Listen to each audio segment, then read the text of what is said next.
Hello friends, welcome to today's daily devotion. I'm Kerry Wood, pastor at the Goldston Methodist Church in Goldston, North Carolina. Thank you for tuning in for Free to Be Holy.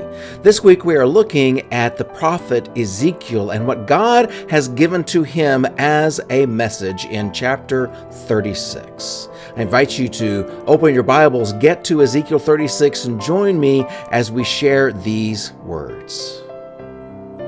God continues, I dispersed them among the nations, and they were scattered through the countries. I judged them according to their conduct and their actions, and whenever they went and wherever they went among the nations, they profaned my holy name. For it was said of them, these are the Lord's people, and yet they had to leave his land.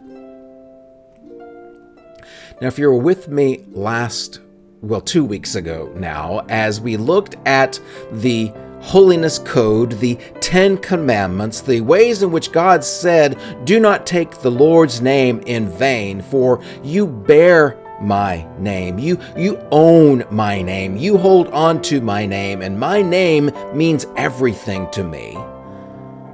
Why would God's name be so important? Well, we have to remember the context that a name means something. Names in that day and age, they were not just, oh, I think that sounds pretty. I like that name. No, these names were meant to convey something about the character of the person with that name. And in fact, as we go through and look in the Old Testament, the names of these people, they all were about something. And so when we read about people like,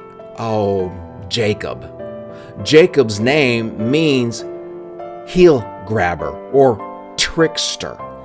And when we look at the story of Jacob in the middle chapters of Genesis, sure enough, he is a trickster. He is one who does things to grab things, even if he's not really supposed to be the one doing the grabbing.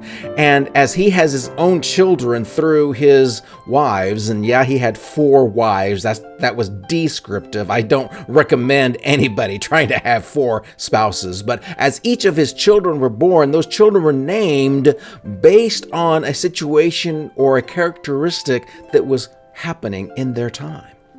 Well, even God, as we describe God, the Yod-Heh-Vav-Heh, the Yahweh, the Jehovah, he was described with various things as the God who sees, the God who provides, the God who is faithful.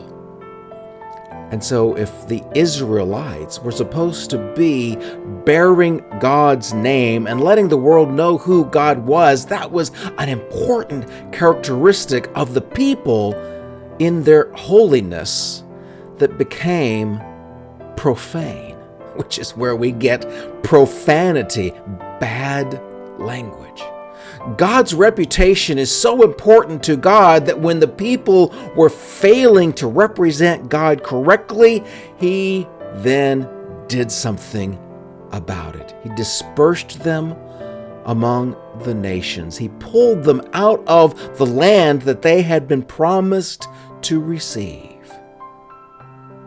Again, we're asked with the question of why? Did he hate them? No, he did not.